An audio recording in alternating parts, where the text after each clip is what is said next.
Sallallahu ala Muhammad, sallallahu alaihi wasallam, sallallahu ala Muhammad, sallallahu alaihi wasallam. Anta syamsu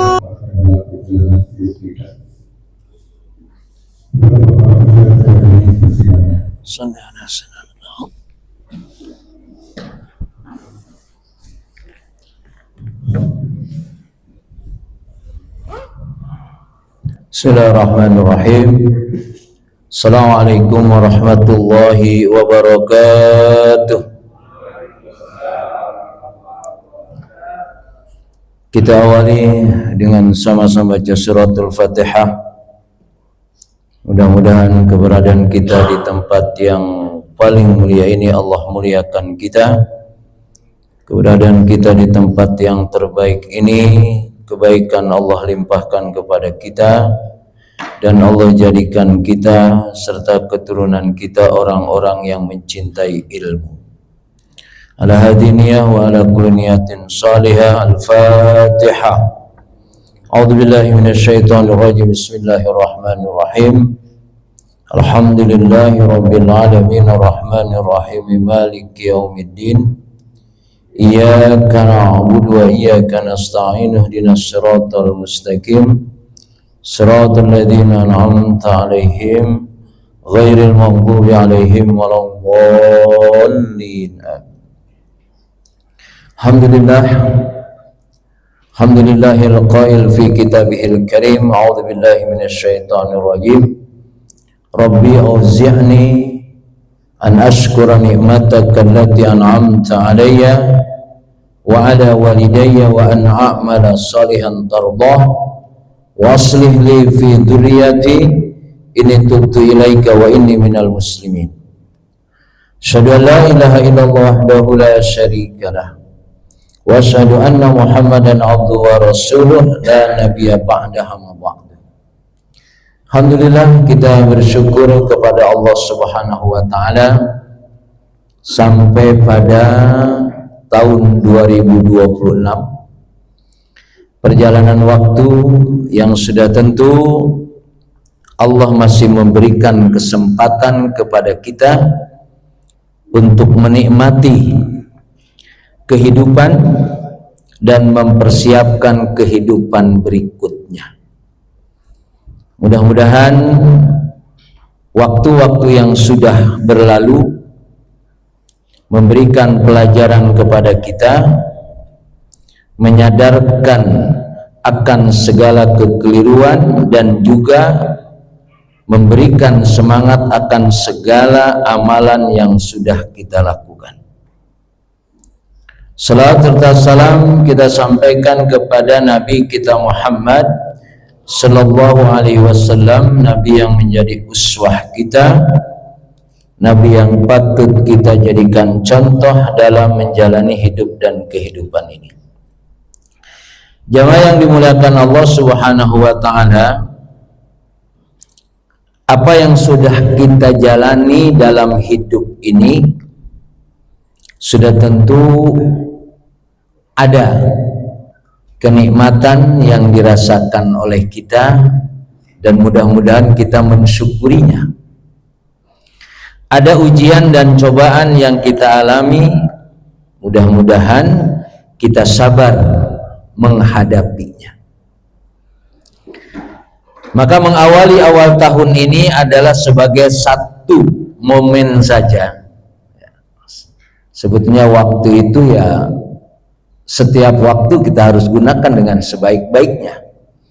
Tapi biasanya ada momen, ada suasana yang dimana suasana itu kita kuatkan untuk menjadikan waktu yang berlalu itu tidak menjadi penyesalan dan ada harapan berikutnya. Man kana Siapa yang menjadikan waktu lebih baik daripada sebelumnya, maka dia termasuk orang yang untung. Man kana yaumu khairan min amsi fahuwa rabih. Siapa yang merasakan hari ini lebih baik dari hari kemarin, berarti dia untung. Wa man kana yaumuhu misla amsihi fahuwa khasir. Kalau hari ini sama dengan hari kemarin, itu tetap rugi, padahal sama, apalagi berkurang. Wa man kana yaumuhu syarran min amsihi fahuwa mal'un. Tapi kalau hari ini lebih buruk dari hari kemarin, berarti kita dalam kesengsaraan sebetulnya. Nah, maka kita niatkan di awal tahun ini untuk menjadikan amal kita lebih baik. Sudah tentu dalam melakukan aktivitas tidak sekedar melakukan, bahwa apa yang kita lakukan itu adalah sesuai dengan apa yang diperintahkan oleh Allah dan Rasul. Apapun yang dilakukan. Jadi mulai dari tidur sampai bangun tidur lagi dan begitu berikutnya, seluruh aktivitas kita itu adalah semua sesuai dengan apa yang diperintahkan oleh Allah dan Rasul. Kalau dalam sholat kita selalu mengatakan inna sholati wa nusuki wa mahyaya wa mamati lillah. Lillah inilah yang harus kita kuatkan, karena kita setiap hari beraktivitas dengan berbagai macam profesinya. Apakah mungkin kita melakukan aktivitas tidak lillah? Sangat mungkin, sangat mungkin. Maka kuatkan di awal tahun ini adalah sholat kita, ibadah kita, hidup kita, yang akhirnya kita mati, itu semua kita lakukan semata-mata lillahi ta'ala. Makanya kalau dalam Sayyidul Istighfar itu salah satunya adalah wa ana abduka, saya ini hambamu. Jadi apa yang kita lakukan semata-mata itu karena perintah Allah, bukan perintah yang lain, bukan perintah hawa nafsu, bukan perintah kepentingan. Karena sebetulnya jamaah yang dimuliakan Allah Subhanahu wa ta'ala, Allah ciptakan kita ini sebetulnya harus senang ibadah, harus senang ibadah. Akal kita ini sebetulnya cenderung untuk melakukan aktivitas itu adalah ibadah. Tapi kenapa tidak terjadi? Karena akal kita dikalahkan oleh hawa nafsu. Itu penyakitnya di situ. Yang seharusnya kita menikmati ibadah karena Allah sudah memberikan fasilitas kepada kita. Secara akal, semua fasilitas Allah itu harus digunakan untuk mengabdi kepada Allah. Wa ma umiru illa liya'budullaha mukhlishina lahuddin. Kita diperintahkan hanya untuk itu. Wa ma khalaqtul jinna wal insa illa liya'budun. Kalau bahasa yang ini bukan kerja doang, kerja bukan, ibadah. Cuma memang kerja harus dikuatkan dengan nilai ibadah. Karena kalau kerja doang, akhirnya hutan gundul, itu kan gara-gara kerjaan. Nah, maka Rasulullah ini sebagai pedomannya agar amalan kita tidak jauh dari apa yang diperintahkan oleh Allah dan Rasul. Karena manusia itu sangat kreatif. Sangat kreatif. Semua bisa dibikin dengan akalnya.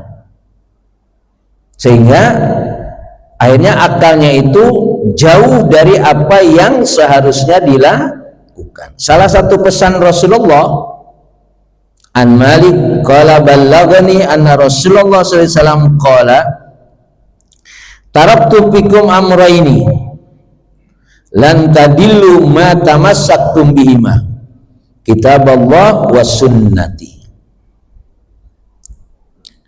Kata Imam Malik, aku mendengar dari Rasulullah, beliau bersabda, aku tinggalkan untuk kamu dua hal. Lan tadillu, kamu tidak akan sesat. Kamu tidak akan dolim.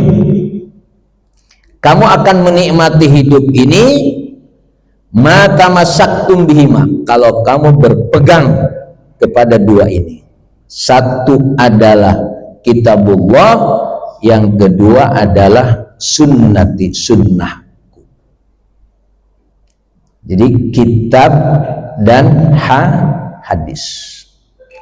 Cuma statement kembali kepada Quran dan hadis. Emang kita paham Quran? Emang kita paham hadis? Kembali Quran dan hadis itu melalui apa yang dipahami oleh para ulama. Jangan dipahami baca Quran, baca hadis, udah itu aja. Emang ente paham bagaimana asbabul wurudnya, bagaimana sebab-sebab turunnya, asbabun nuzulnya? Ini jangan terjebak nanti Pak ya. Kan sekarang ada bilang itu kembali kepada Quran dan Sunnah. Sehingga dia tidak memahami Quran dan Sunnah itu adalah dipahaminya dengan ilmu. Ada proses untuk sampai kita paham pada Quran dan Sunnah. Tapi ini sebagai basicnya. Makanya tetap kita tidak mungkin meninggalkan apa yang dipahami oleh para ulama. Jadi kenapa sholat subuh ada yang pakai kunut dan tidak pakai kunut? Ya memang ada dasarnya. Ya. Terjadi perbedaan itu cuma dalam furu. Sehingga muncullah kata-kata bid'ah yang menjadi senjata utama untuk menyalahkan sesuatu. Pokoknya kalau pokoknya kan sudah susah itu. Ya. Maka Quran dan Sunnah memang merupakan dua hal yang tidak bisa kita dipisahkan. Maka dalam hidup ini kita kan tidak paham semua menjalani hidup ini. Maka salah satunya kata Rasulullah, istafti qalbaka. Kalau engkau melakukan sesuatu itu sebetulnya ini benar apa enggak ya? Benar apa salah ini? Gitu ya. Ya. Salah satu untuk mengeceknya adalah apakah hati kamu merasa tenang atau tidak. Tanya hati kecil kamu. Ya. Karena dalam kasus tertentu kita tidak tahu ini benar apa salah ya. Gitu ya. Ya. Tapi benar aja dah, enggak juga. Ya. Kalau kita ini kan kadang-kadang melakukan sesuatu, melakukan dulu baru memutuskan. Kalau sahabat ingin melakukan sesuatu, datang ya Rasulullah, ayu amalin afdal. Dia bertanya, ya Rasulullah berikan wasiat kepada kami, begini-begini, bertanya. Karena ada yang diinginkan untuk melakukan sesuatu, ya, dia tidak langsung melakukan, bertanya dulu. Dasarnya ilmu. Ya. Ada orang suka datang ke saya, cuma datang, Ustadz gimana dagangan saya supaya laku, itu doang tanyanya. Ya. Bagaimana nih supaya ini? Jadi urusan dunia aja yang dia paham. Ya. Orang kan datang ke kiai biasanya kalau mau pemilu ya, datang baru tuh. Ya, kalau mau jadi anggota dewan baru datang gitu. Jadi hidup ini yang sehari-hari seolah tidak ada masalah. Saya Bapak, hidup punya masalah nggak Pak? Punya nggak? Punya ya? Nggak ke masjid masalah nggak? Sholat nggak ke masjid masalah nggak? Dianggap biasa, enggak masalah, orang saya sibuk ya. Maka kalau kita kembalikan kepada apa yang dikatakan Rasulullah, maka amalan yang harus kita wujudkan ya. Anil Hasan an Rasulillah anhu qala amalun qalilun fi sunnatin khairun min amalin kasirin fi bid'atin wa kullu bid'atin dolalah wa kullu dolalatin finnar. Amalan yang sedikit tapi sesuai dengan sunnah Rasulullah itu lebih baik daripada kita melakukan amalan yang tidak dicontohkan Rasulullah. Cuma ini harus saya sampaikan karena seringkali dikatakan bid'ah itu sesuatu yang tidak dilakukan Rasulullah. Titik. Karena kan sebenarnya wama atakumur rasul fakhudhuhu wama nahakum anhu fantahu. Apa yang dicontohkan, apa yang diperintahkan oleh Rasulullah, ikuti. Ambil, lakukan. Wa ma nahakum anhu fantahu. Apa yang dilarang, tinggalkan. Untuk melakukan apa yang diperintahkan oleh Rasulullah atau yang dicontohkan Rasulullah, boleh nawar enggak Pak? Rasulullah memerintahkan sesuatu kepada kita, boleh nawar nggak? Perintah itu ada wajib, ada sunnah. Perintah itu ada wajib, ada sunnah. Wajib dan sunnah itu sudah sesuai dengan apa yang dilakukan oleh Rasulullah. Kalau yang wajib itu sudah tentu tidak bisa dikurangi, tidak bisa ditambah. Kalau yang sunnah boleh nggak? Kalau yang wajib tidak bisa dikurangi, tidak bisa ditambah. Kalau yang sunnah boleh nggak? Boleh ditawar. Maka inilah yang Rasulullah sampaikan, karena kita demen nawar. Kalau nawar belanja, biasanya nawar mesti belanja nggak? Akhirnya nggak juga gitu kan? Nawarnya sih oke, ngerjainnya kagak. Maka dalam sunnah itu boleh kita nawar, tapi jangan sampai tidak melakukan. Contoh, kalau sholat malam itu, sebut sajalah sholat malam itu 11 atau 13. Rasulullah mencontohkan itu. Bapak boleh nawar nggak? Boleh. Dari 11 Bapak maunya berapa? Boleh. Bahkan kata Rasulullah, walau rok'ah, walaupun hanya 1 rakaat. Kita nggak nawar aja, Rasulullah udah tahu model lu pasti bakal nawar. Akhirnya Rasulullah sudah jawab, sudah. Kalau Anda tidak mau 13, sudah 1 rakaat. Salat lain cukup 1 rakaat. Ini 13 enggak. 1 enggak. Ya. Jadi kalau sunnah boleh ditawar. Makanya untuk memotivasi sunnah ini, sebetulnya usahakan sunnah itu nawarnya jangan terlalu, ya kalau harga jangan sampai nawarnya sampai 50% lah kira-kira gitu kan ya, nawarnya kebanyakan sehingga akhirnya nggak jadi ya.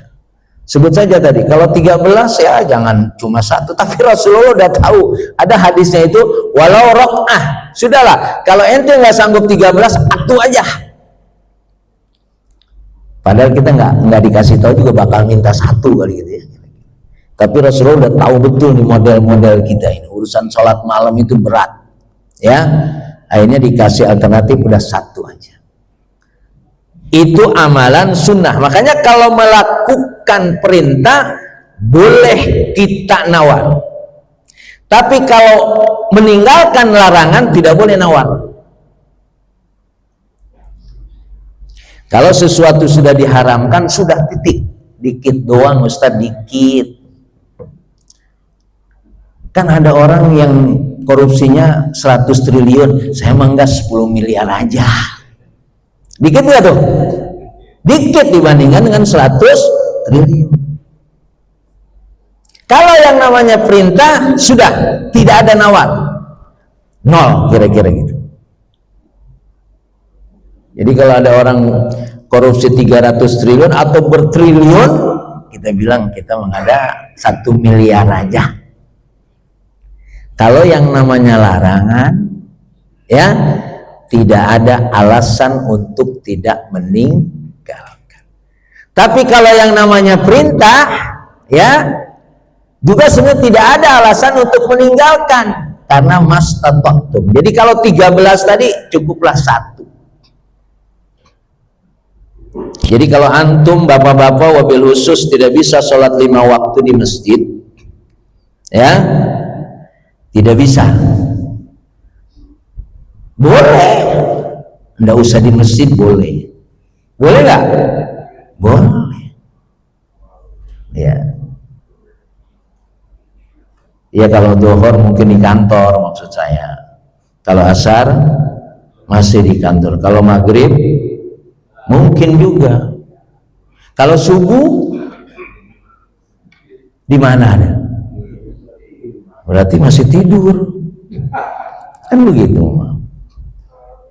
ya.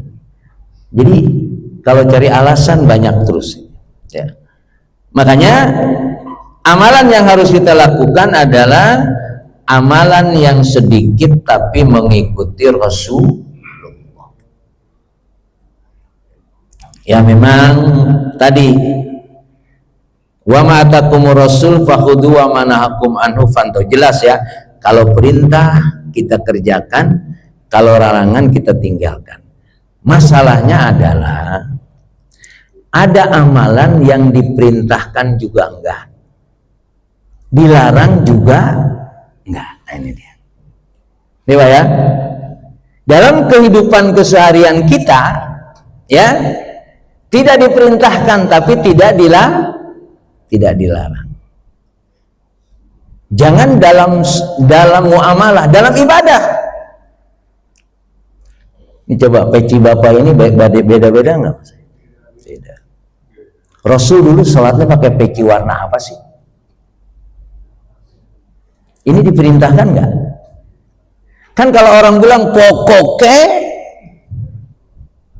kalau tidak dilakukan Rasul berarti bid'ah. Dalam ibadah saja udah beda kita nih, bajunya beda, pecinya beda. Ini yang harus saya sampaikan, karena nanti ada amalan yang memang kita tidak diperintahkan tapi juga tidak dilarang. Jangan dipahami pokoknya, jangan. Ya, sehingga kalau kita memahami ini, hidup ini jadi asyik. Ukurannya apa tadi? Istafti qalbaka, tanya hati kecil kamu, kemudian apakah kamu melakukannya merasa nyaman atau tidak. Ini ukuran umum. Tapi kita tidak bisa mengatakan ini tidak dicontohkan oleh Rasulullah, berarti bid'ah gitu. Nanti dulu. Ini dalam ibadah ya, dalam ibadah. Ketika kita sholat kan ibadah. Ya, ternyata berbagai macam pakaian kita beda. Rukunya sih sama, sujudnya sama. Walaupun nanti dalam sujud, dari ruku ke sujud itu kan masih beda juga pendapat para ulama. Ada yang tangan dulu, ada yang lutut dulu.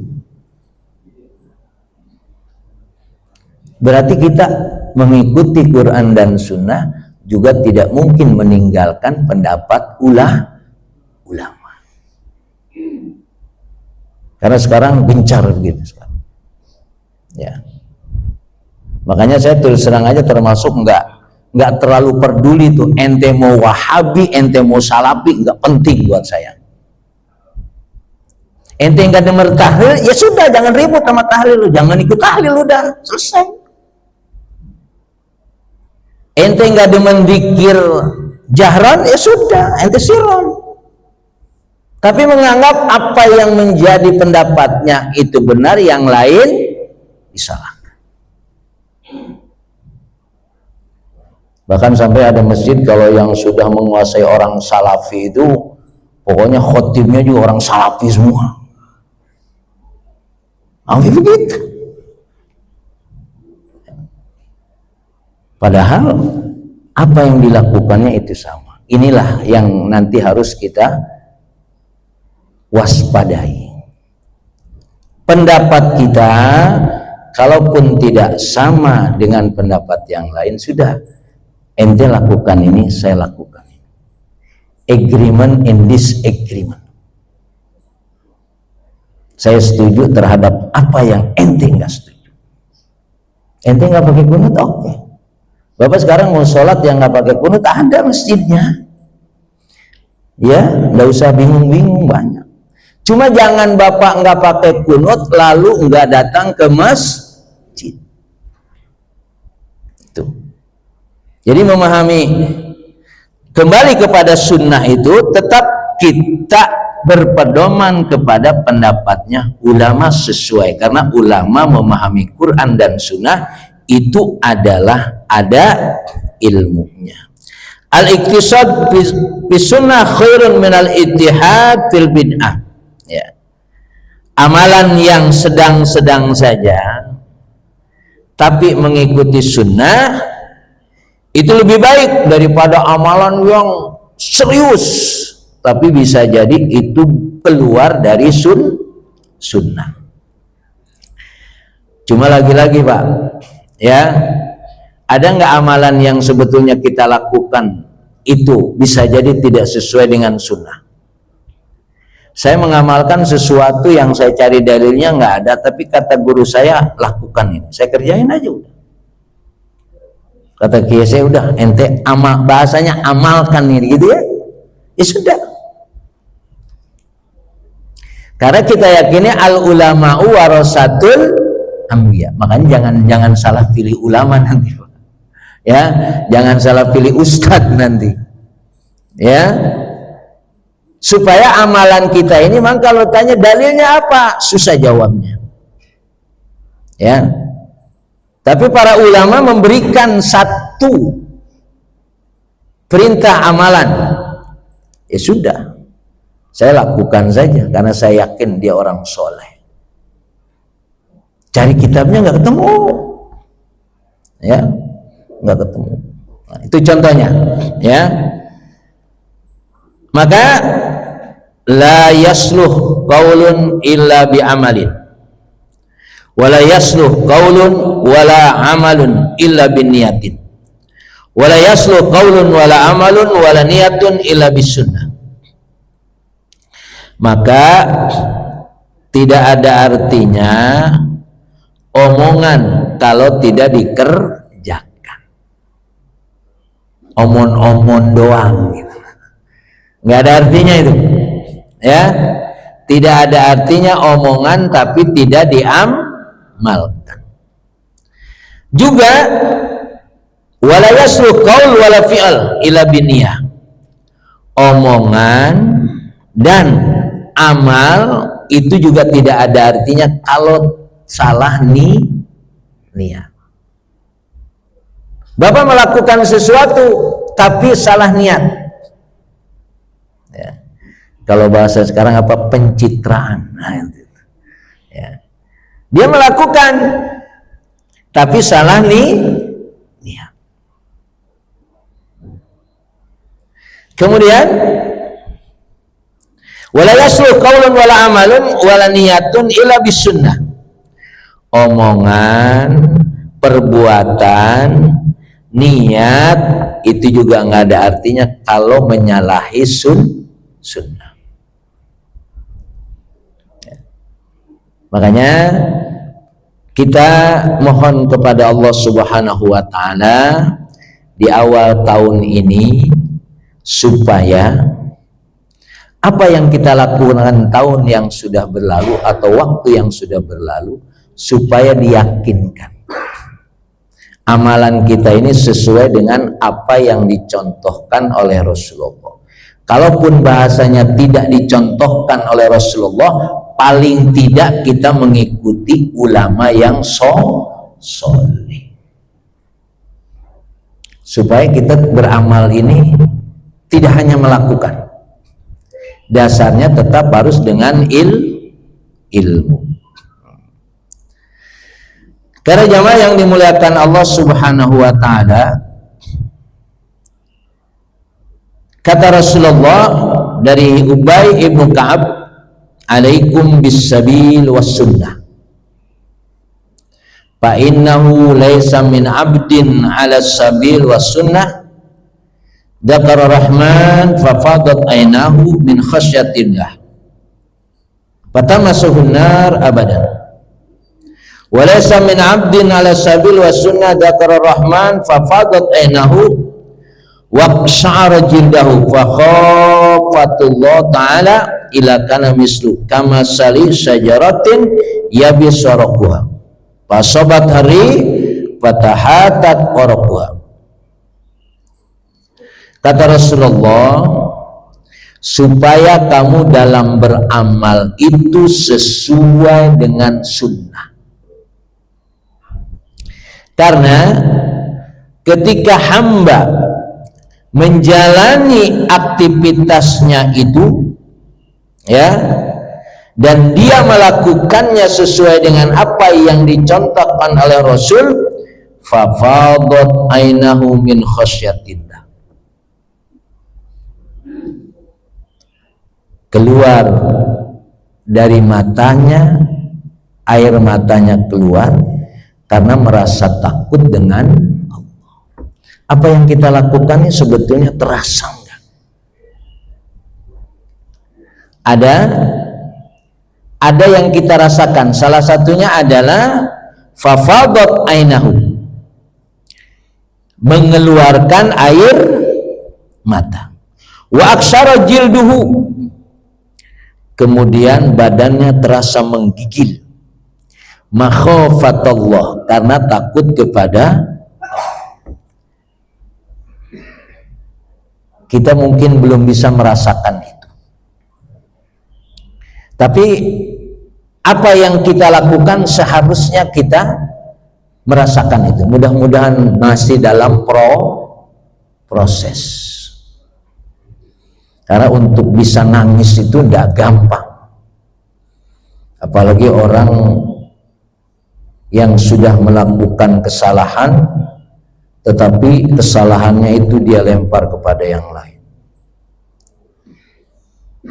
Pohon itu tidak ditebang, pohon itu keropos, akhirnya kena air. Jadi selalu mencari alasan. Jadi kesalahannya tidak dijadikan sebagai satu. Manusia boleh salah nggak Pak? Boleh Pak. Boleh salah. Allah tahu betul, makanya Allah punya sifat Ghafurur Rahim itu manusia boleh salah. Ini masalahnya udah salah tapi nggak ngaku salah.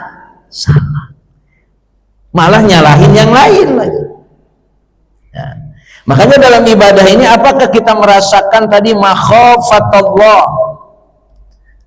Ada nggak merasa takut kepada Allah?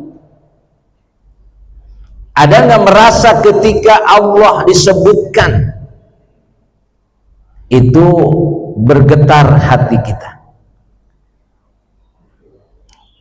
Innamal mu'minuna alladzina idza dzukirallahu wajilat qulubuhum wa idza tuliyat 'alaihim ayatuhu zadathum imanan wa 'ala rabbihim yatawakkalun. Teskisnya sederhana, Pak. Ketika Bapak dengar adzan, ya, lalu bagaimana Bapak menikmati atau menyadarkan diri untuk menjawab adzan itu? Ketika Bapak lagi ngopi dengar adzan, ngopinya terusin apa tinggalin?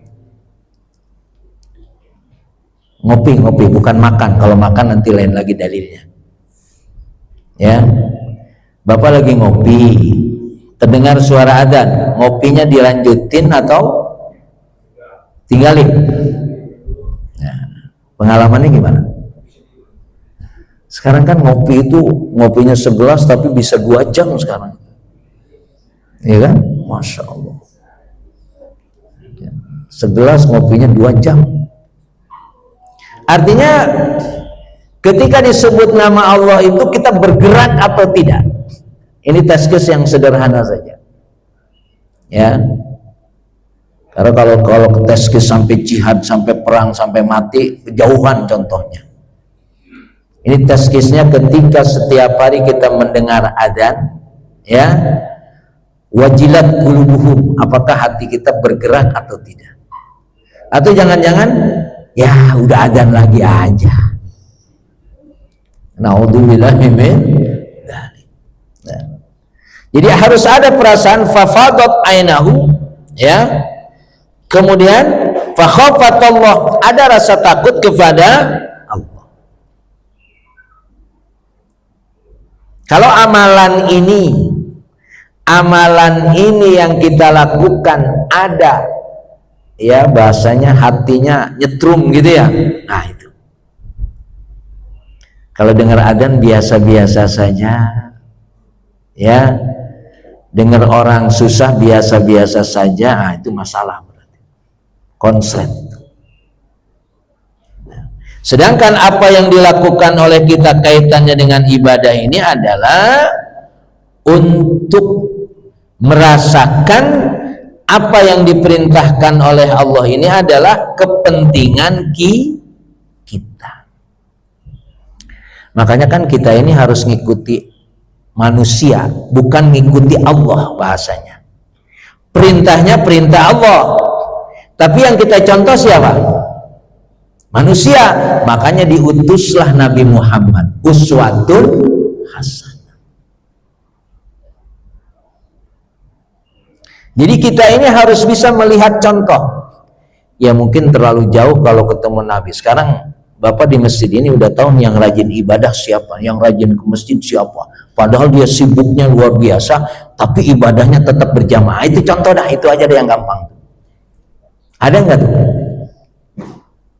Nggak ada Ustaz? Ada lah, saya yakin ada itu. Ya ada. Udah dia contoh dah, nggak usah jauh-jauh contohnya. Ya, kalau ikut contoh Rasulullah mungkin terlalu jauh. Udah di sekitar kita ini ada orang yang kerjanya luar biasa, sibuknya luar biasa, tapi ibadahnya masya Allah, infaknya masya Allah. Ya. Pokoknya kalau diajak kebaikan nggak nawar, dia nggak protes. Cari itu orangnya tuh, ikuti dah itu yang ada di sekitar kita.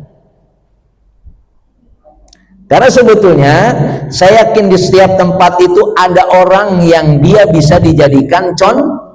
Ada, saya yakin betul. Sudah tentu itu merupakan cara. Karena kalau bicara contoh yang terbaik Rasulullah, kayaknya jauh banget, jauh. Maka di sekeliling kita perhatikan orang-orang yang bisa kita jadikan contoh untuk menjadi uswah hasanah. Supaya hidup ini punya punya apa ya? Punya ikutan. Kita kan ada orang merasa dirinya benar. Begitu ada model yang lain seolah-olah dia menyalahkan yang lain. Makanya kalau sering hadir ke majelis ilmu itu bisa jadi pulangnya dari majelis itu tambah bingung, bisa jadi ada. Iya. Lah, itu kata Ustaz begitu, padahal gue kemarin begini aja gitu. Nah, maka kembali kepada apa yang dinyatakan oleh Rasulullah tadi, supaya alaikum bisunnati, kamu ikuti sunnahku. Nah, maka usikum bitaqwallah. Satu hari ya, Rasulullah wa'adana Rasulullah mau'idatan balighatan daraqat minha al-uyun wa wajilat minha al-qulub. Faqala rajulun min ashabi ya Rasulullah inna hadhihi mau'izatun wadda fama ta'hidu ilaina. Qala usikum bitaqwallah was-sam'i wat-tha'ah fa innahu man ya'ish minkum ba'di yara ikhtilafan katsiran fa iyyakum wa muhdatsatul umur fa innaha dhalalah faman adaqatu minkum fa alaihi bisunnati wa sunnatal khulafa'ir rasyidin al mahdiyyin addu 'alaiha bin nawajid. Satu hari Rasulullah memberikan nasihat. Nasihatnya sangat mendalam sehingga para sahabat bertetesan air matanya dan hatinya itu merasa gusar. Sehingga muncul pertanyaan Rasulullah, ini kayaknya nasihat ini nasihat yang terakhir ini. Ya, nasihat yang terakhir. Karena sahabat dengan Rasulullah itu pokoknya gerakannya, omongannya itu terus dipantau. Sehingga ketika Rasulullah selesai sholat langsung bangun. Sahabat kaget, tuh kenapa ini? Jangan-jangan ada apa namanya? Ada wahyu baru turun. Makanya ada yang ngamalin tuh habis sholat langsung bangun, ada itu. Ada nggak yang ngamalin? Ada. Mungkin dalilnya itu kali itu. Habis assalamualaikum langsung kabur. Rasulullah terjadi itu. Makanya sahabat juga aneh. Loh, kenapa Rasulullah ini habis sholat langsung bangun? Ternyata, tapi sahabat aneh ngeliat ya, kira-kira mungkin enak juga kali kalau habis sholat langsung bangun, kali enak gitu ya, gak usah lama-lama gitu. Ternyata Rasulullah melakukan itu. Ada beberapa harta keping emas yang belum dibagikan kepada yang berhak. Makanya ada satu hal yang antum harus pahami. Dalam satu kasus, ibadah dikalahkan dengan muamalah. Ya, zikir itu kan ibadah setelah sholat. Tapi ditinggalkan oleh Rasulullah dalam rangka memenuhi kemanusiaan, istilah sekarang. Jadi makanya kalau Bupati Aceh yang pergi umroh itu waktu musibah itu jangan hanya dihukum, dipecat tuh nah itu, kalau perlu masukin penjara itu. Biar kepastian salahnya tuh ada gitu loh. Ya. Muamalah dalam satu kasus mengalahkan ibadah. Umroh ibadah bukan umroh, ibadah. Tapi ngurusin rakyatnya lagi kesusahan itu lebih parah. Ibadah hanya untuk diri sendiri. Ya makanya antum, ya Allah Ustaz, saya rasanya kalau sholat berjamaah berat, jarang. Apa yang ente kerjain? Nah, harus ada kompensasinya. Ya. Pilot, kapten bisa sholat berjamaah nggak? Lagi terbang nggak bisa, nggak apa-apa. Tapi pastikan bahwa ente melayani mereka untuk sampai pada tujuannya. Niatkan kuat, pahalanya bisa jadi lebih besar. Supaya hidup ini dengan segala aktivitas kita tetap, makanya kalau di di doa iftitah tadi yang disebutkan inna sholati, sholatnya tetap, ibadahnya bermacam-macam prosesnya. Sebanyak apapun aktivitas antum, kebaikan antum lakukan, tapi sholatnya nggak benar, mardud. Cuma tadi sholat yang benar itu seperti apa? Tergantung waktunya antum punya. Kalau memang aktivitas antum, muamalah antum bisa ditinggalkan untuk berjamaah, tinggalkan. Tapi kalau tidak, lakukan muamalah dengan sebaik-baiknya. Makanya sholatnya disebutkan, tapi ibadah yang lainnya enggak kan? Wa nusuki. Karena yang lainnya masing-masing aktivitasnya sesuai dengan profesinya. Tapi sebaik apapun profesi orang dan lain sebagainya, kalau tidak sholat, no. Maka tetap inna sholati wa nusuki.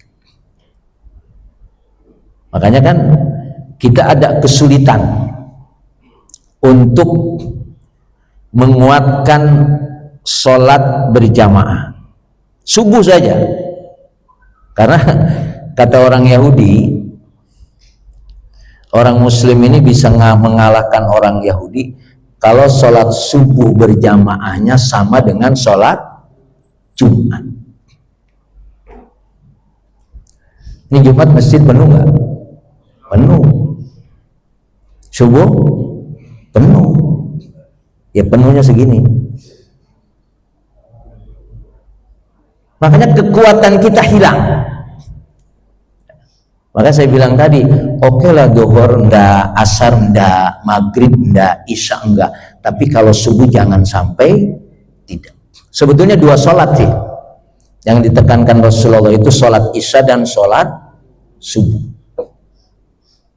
Karena kalau sholat isya dan subuh tidak dilakukan sesuai dengan sunnah Rasul, dia munafik.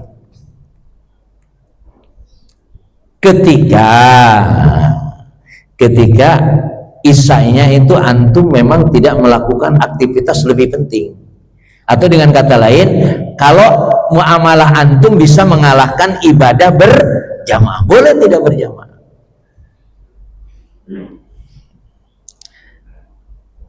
Usikum bitaqwallah.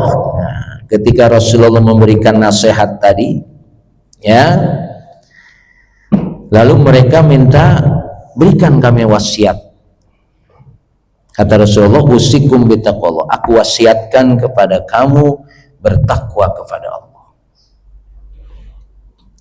Wasam'i wat ta'ah, dengarkan dan taati. Ini kadang-kadang dengerin, habis itu nggak ditaati, masalah gitu ya. Dengerin mah dengerin, ya, habis itu nggak ditaati. Ya, Ustadz menyuruh. Jadi takwa kepada Allah, wasam'i, dengerin apa yang mau saya bicarakan. Kemudian wat ta'ah, lakukan. Jadi memang bayangkan kalau kita hidup di zaman Rasulullah itu, Masya Allah. Tapi kan sebetulnya sekarang tetap tadi kan, Rasulullah sudah tidak ada, tapi kata Rasulullah, al ulama'u warasatul anbiya. Maka kata Rasulullah, wasam'i wat ta'ah, dengerin. Kalau bahasa saya, ini dengerin yang saya bilang, tapi ente besok kerjain, kira-kira gitu gampangnya itu. Ya, dengarkan dan taat. Fa innahu man ya'ish minkum ba'di yara ikhtilafan katsiran. Siapa yang hidup setelah aku meninggal, nanti kamu akan ketemu dengan berbagai macam pendapat. Ya. Ketika Rasulullah meninggal saja sudah mulai orang membangkang, tidak mau bayar zakat. Ya, Rasulullah meninggal.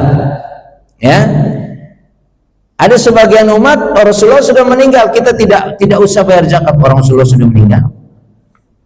Itu masih zamannya sahabat. Jadi kalau sekarang ini macam-macam orang ya wajar. Ilmunya kagak jelas. Ya, ilmunya kagak jelas. Kepengennya banyak, ambeknya gede. Waduh, Masya Allah. Makanya harus betul-betul sabar gitu ya. Rasulullah meninggal diganti oleh Khalifah Abu Bakar, ya. Sudah mulai ada yang membangkang apa yang dicontohkan Rasul. Ada salah satunya mereka tidak mau bayar zakat. Makanya ketika zaman Abu Bakar itu, ketika Khalifah Abu Bakar itu, ya, Abu Bakar lebih kepada mengingatkan mereka. Ente mau bayar zakat atau mati, kira-kira gitu, bahasa gampang. Itu masih bahasanya apa ya, masih wangi, kuburan Rasulullah masih wangi betul, sudah mulai melanggar. Apalagi kita. Makanya Pak, supaya kita tidak terlalu jauh melenceng, jadikan masjid sama majelis taklim itu dua tempat yang harus antum jadikan ukuran. Ya, masjid dan majelis taklim. Karena kalau ada orang tidak mau dengar nasihat selama 40 hari, jadi kalau bapak nggak ngaji selama 40 hari itu hatinya jadi keras. Qaswatul qalbi. Maka kalau ada majelis nggak usah alasan, udah capek Ustaz, saya ngantuk, udah datang aja dulu, mau ngantuk mau apa di majelis bolehlah ente dah. Yang penting datang dulu ke majelis dah. Mudah-mudahan datang ke majelis nggak ngantuk. Karena bilangnya ngantuk, tapi di rumah juga belum tentu tidur malah. Ya. Jadi, fa inna man ya'is minkum ba'da ikhtilafan katsira, maka terjadi perbedaan pendapat. Maka kita harus betul-betul Pak sabar. Ya, saya bilang tadi, ya, istilah Wahabi, Salafi, NU, Muhammadiyah, gitu kan? Itu kan hal-hal yang sangat sensitif gitu. Kalau saya memang tidak dibilang NU enggak, dibilang Muhammadiyah enggak, karena memang saya dididik oleh pondok saya itu adalah di atas dan untuk semua golongan, ada kalimat itu. Jadi ada apa namanya, gontor itu di atas dan untuk semua golongan. Jadi Bapak kalau ke gontor, imamnya itu kelas 6 Pak, kelas 6 itu kelas 3 aliyah. Subuh itu imamnya ada yang kunut, ada yang nggak kunut sekarang. Zaman saya kunut, sekarang ada yang begitu. Saya tanya kenapa? Karena kelas 6 itu sudah belajar namanya Bidayatul Mujtahid. Sudah belajar pendapat ulama. Yang dia menyatakan kunut itu bisa ditinggalkan dan bisa dilakukan. Ada. Jadi Masya Allah.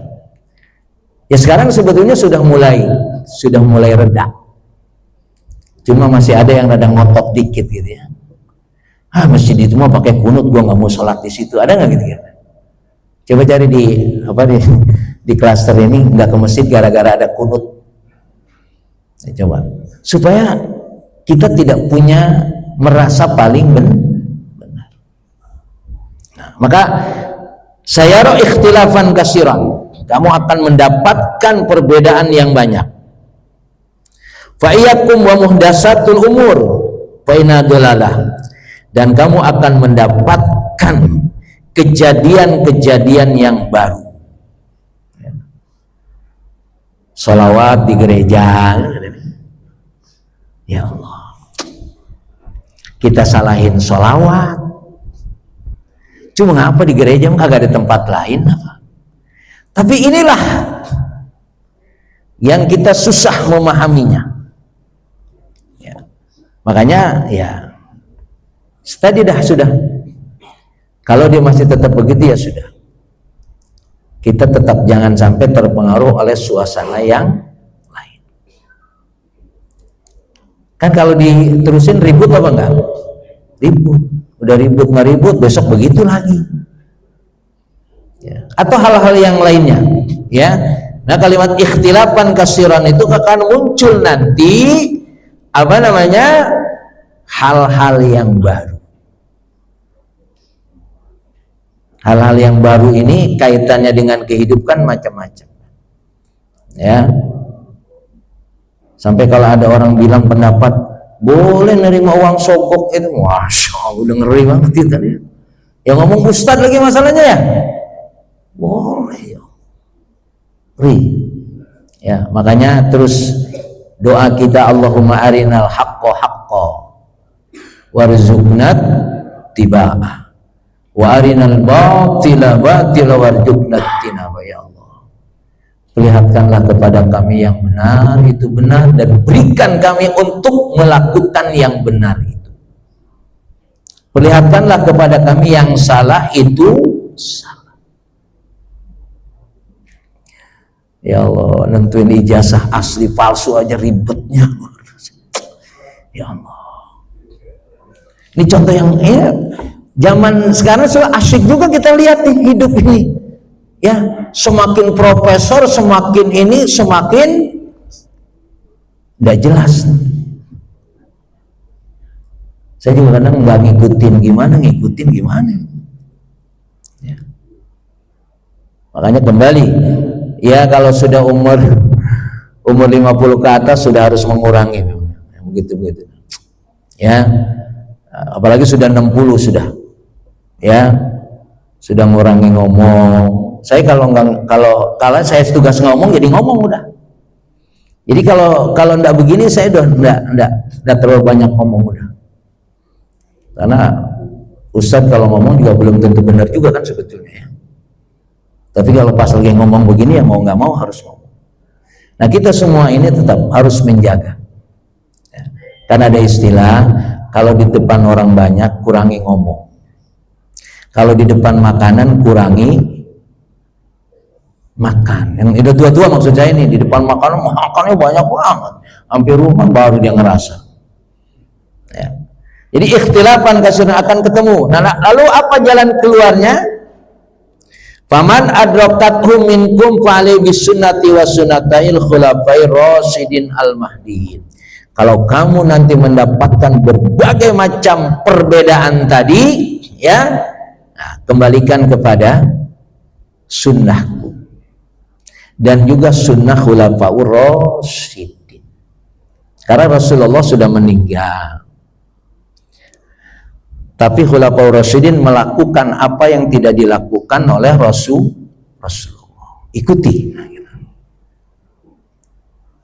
Makanya Quran itu kalau secara bahasa bid'ah, Quran itu bid'ah apa enggak ditulis itu? Bid'ah, karena Rasulullah juga enggak nyuruh.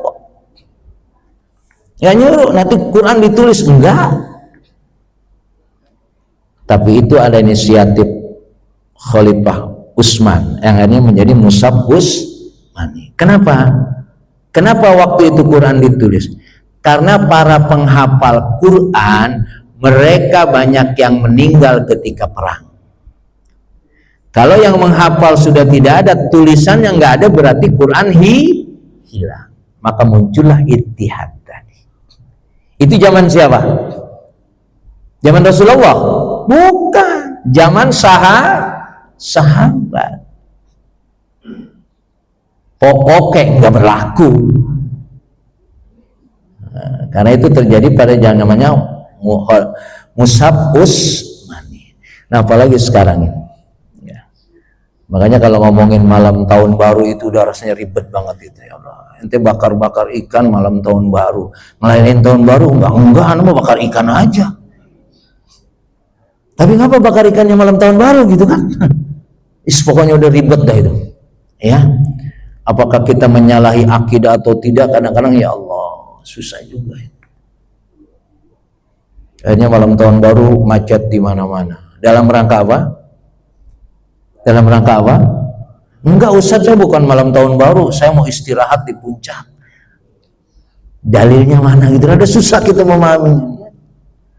Nah, begitulah nanti yang kecil-kecil itu, makanya terus kita beristighfar, karena kita juga nggak tahu nih sebetulnya yang saya lakukan bener apa enggak.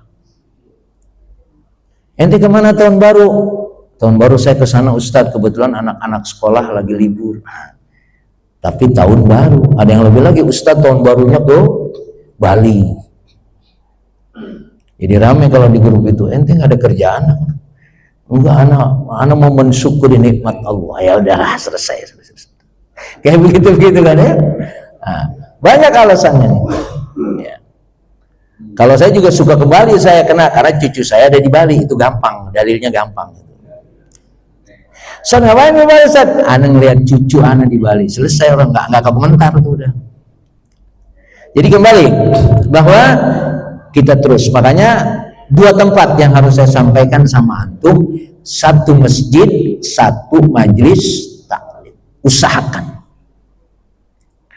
Saya sempatnya cuma hari Ahad aja Ustaz, Sabtu aja. Ya sudah, itu istiqomah. Ya. Sudah, pokoknya jangan sampai lewat tidak hadir ke majelis taklim.